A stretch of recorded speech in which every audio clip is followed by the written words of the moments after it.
Assalamu alaikum wa rahmatullahi wa barakatuh. I am Mahnur and you watch MK Vid. Today I want to tell you about one ancient civilization which is mentioned in the Holy Quran. Saba is an ancient state in the southern part of the Arabian Peninsula in the region of modern South Yemen. The Sabaeans represented one of the largest ancient civilizations in South Arabia.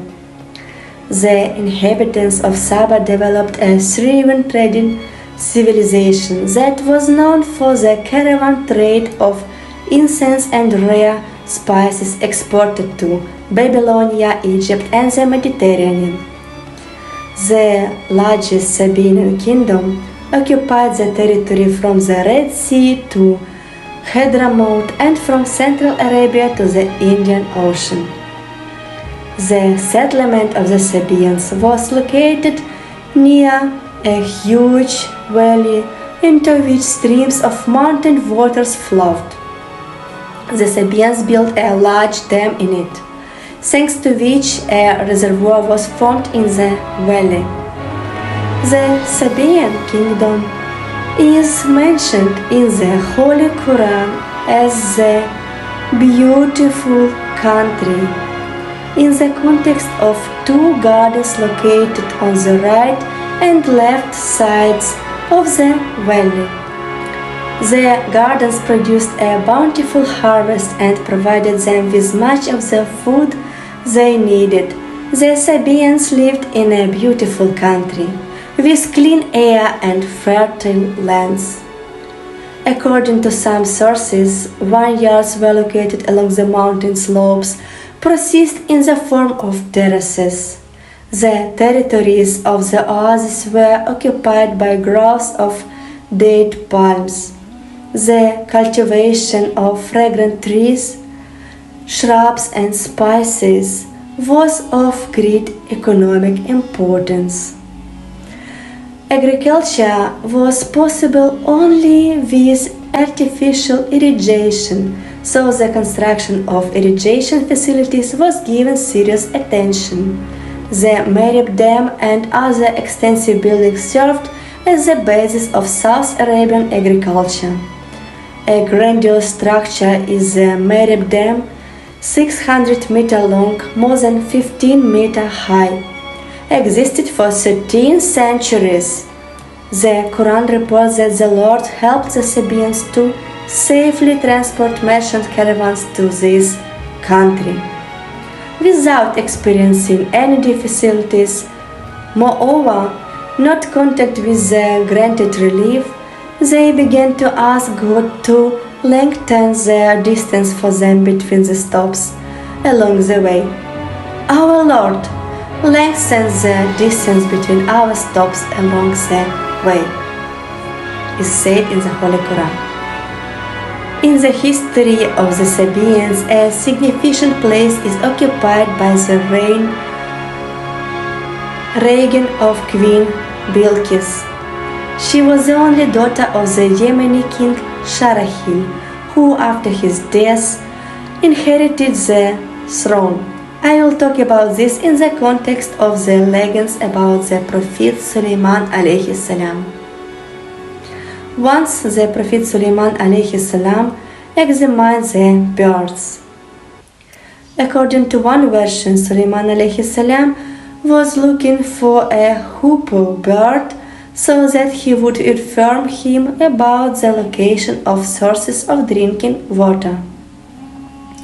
The Lord gave the hoopoe the ability to see water underground.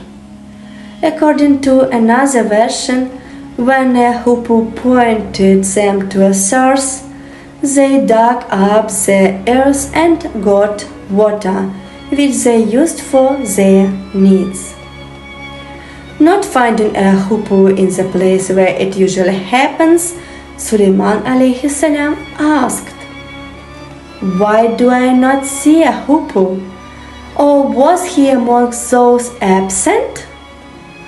Sulaiman alayhi salam swore to punish the hoopoe if he did not give a convincing argument in favor of his absence.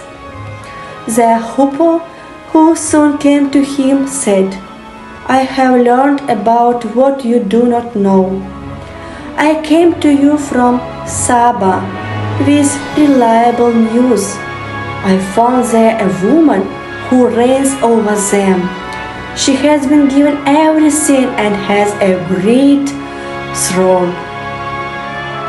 Hoopoe told Sulaiman alayhi salam that, led astray and deprived of correct guidance, the queen from Saba together with her people worship the sun. Hoopoe conveyed this important news to Sulaiman alayhi salam and justified his absence.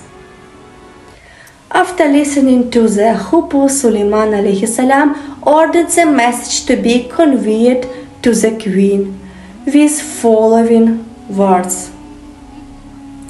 "In the name of Allah, the gracious, the merciful, do not be arrogant before me and come to me in submission."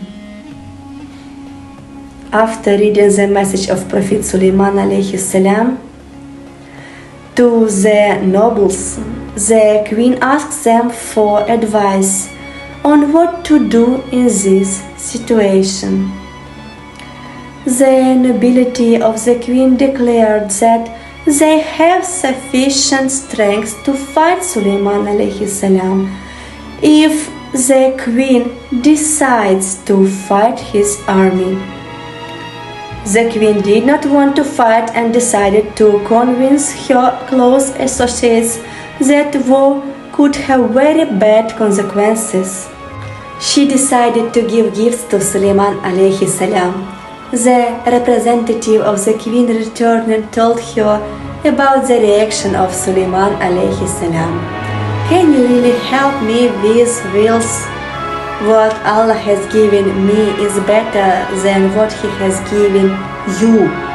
No, it is you who rejoice in the gifts presented to you. Return to them, and we will surely arrive with an army that they will not resist, and drive them out of their humiliated and worthless." The queen realized the superiority of the army of Sulaiman alayhi salam and decided to come to his palace. Sulaiman alayhi salam decided to deliver her throne to his palace before the queen arrived, and he remade it. Surah An-Naml, Ayat 42.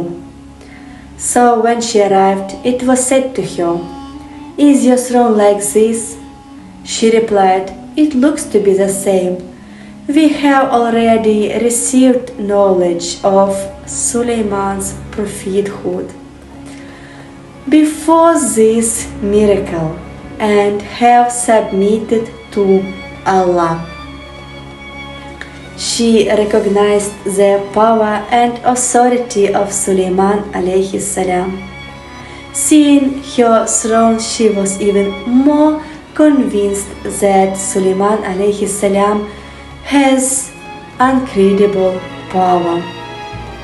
Then the Prophet Sulaiman alayhi salam decided to strike her with his power. But in the kingdom of Sulaiman alayhi salam, the Sabaean queens saw many amazing signs indicating that Sulaiman alayhi salam was God's prophet and chosen one. As a result, she repented, renounced paganism, and having submitted to the one God, began to profess the religion of monotheism. She said, "Lord, I have been unfair to myself. I submit with Sulaiman to Allah, the Lord of the worlds." There is no information about whether the Sabaeans followed their queen, or this example hasn't they followed in the issue of rejecting paganism and adopting the religion of monotheism. According to the Quranic revelation, because of the ingratitude shown to the Almighty and the denial of the divine essence of the blessings bestowed upon them, and the refusal to worship the one God, the Sabaeans were punished.